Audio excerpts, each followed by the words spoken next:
ગોત્રી મંદિરમાંથી 20 લાખ ઉપરાંતના ભગવાનના ઘરેણા ચોરના રીઢા તસ્કરને નાગપુરથી ઝડપી મુદ્દામાલ કબજે કરી કાયદેસરની કાર્યવાહી હાથ ધરવામાં આવી છે। વડોદરાના ગોત્રી રોડ પર આવેલા ઇસ્કોન મંદિરમાં ચોરી થઈ હતી।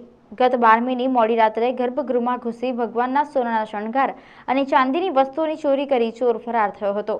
સીસીટીવીની તપાસમાં પોલીસને ચોર સુધી પહોંચવાની પ્રથમ કડી મળી હતી। ફોટાના આધારે પોલીસે શહેરની કેટલીક હોટલ ફેંદી હતી, જે પૈકી એક હોટલમાં ચોર રોકાયાની હકીકત બહાર આવી હતી। જે બાદ ચોરે ખાનગી ટ્રાવેલ્સની બસમાં વડોદરાથી સુરત અને સુરતથી નાગપુર જતો રહ્યો હોવાની પાક્કી વિગત પોલીસે મેળવી હતી, જેથી પોલીસે નાગપુર પોલીસનો સંપર્ક કર્યો હતો। આરોપી નાગપુર ઉતરતા જ પોલીસે તેને ઝડપી લીધો હતો। પોલીસે આરોપી સંતોષ ઉર્ફે અંતર્યામી પ્રેમાનંદ ઉર્ફે પ્રેમાદાસને પકડી પાડી ચોરીમાં ગયેલા દાગીના કબજે લીધા છે। પોલીસની તપાસમાં જાણવા મળ્યું હતું કે આરોપી સમગ્ર દેશમાં રેકી કરી મોટા મંદિરોમાંથી ચોરી કરે છે। તેની સામે નાગપુરમાં 3 અને ગોવામાં 1 ગુનો દાખલ થયો છે। આ ઉપરાંત તેણે કર્ણાટકના મૂળબિદરી ખાતે આવેલ સિદ્ધનાથ દર્શન મંદિર તથા આંધ્રપ્રદેશના શ્રી કાકુલમ ખાતે મંદિરમાંથી ચોરી કરી છે। આ ચોરીમાં તેની પાસેથી 60 મૂર્તિઓ કબજે કરવામાં આવી હતી। પોલીસે આરોપીને કોર્ટમાં રજૂ કરી 10 દિવસના રિમાન્ડની માંગણી કરી હતી।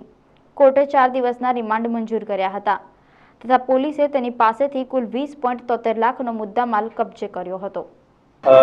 ગઈ તારીખ 12 એપ્રિલના વહેલી સવારે જે હરિનગર ખાતે ઇસ્કોન ટેમ્પલ આવેલું છે ત્યાં જે મંદિરમાં ચોરી થયેલ હતી એવી સૂચના અમારા પોલીસ સ્ટેશનમાં મળી હતી।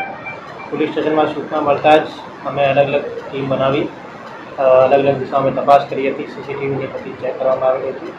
તો આ સીસીટીવી ચેક કરતાં અમને એક ઇસમ સવારે 5 વાગ્યાના આશરે મંદિરથી એક થેલો લઈને જતા અમને જોવા મળેલ હતો।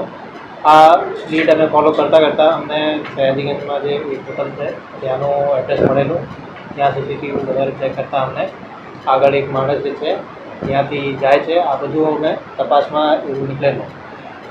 પછી જ્યારે અમે બધું આમાં લીડ લીધી અને અમારા ટેકનિકલ ઇન્ટેલિજન્સ અને હ્યુમન ઇન્ટેલિજન્સના થ્રુ અમે લોકોએ આમાં વધારે તપાસ કરી તો એવું જાણવા મળ્યું કે એક માણસ જે છે 10 તારીખથી અહીંયા આ હોટલમાં રોકાયેલો હતો અને 12 તારીખે વહેલી સવારે 5:30 વાગ્યે ત્યાંથી ચેકઆઉટ કરીને સુરત તરફ બસમાં ગયેલું છે।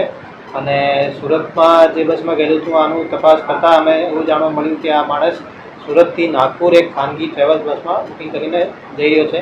તો તરત જ અમારી અહીંયાની ક્રાઇમ બ્રાન્ચની જે ટીમ છે ત્યાં નાગપુર ક્રાઇમ બ્રાન્ચને કોન્ટેક્ટ કર્યું અને નાગપુર જે ખાનગી બસ નાગપુરમાં વાડી પોલીસ સ્ટેશનની હદ વિસ્તારમાં પહોંચતા ત્યાંની પોલીસે બસને રોકી દીધું અને એની સીટ નંબરનું જે સીટ નંબરની બુકિંગ હતી આ સીટ નંબર ઉપર એમની ઝડપી પાડ્યું અને એમના પાસેથી જે મંદિરમાં ચોરી થયેલા જે મુદ્દામાલ છે આ મુદ્દામાલ બધું અમને ત્યાંથી વાડી પોલીસ સ્ટેશને રિકવર કર્યું અને અમારી ટીમ તરત જ વાડી પોલીસ સ્ટેશન નાગપુર ખાતે પહોંચી ગઈ હતી અને અમને આરોપી અને મુદ્દામાલ અમને પરત આપ્યો।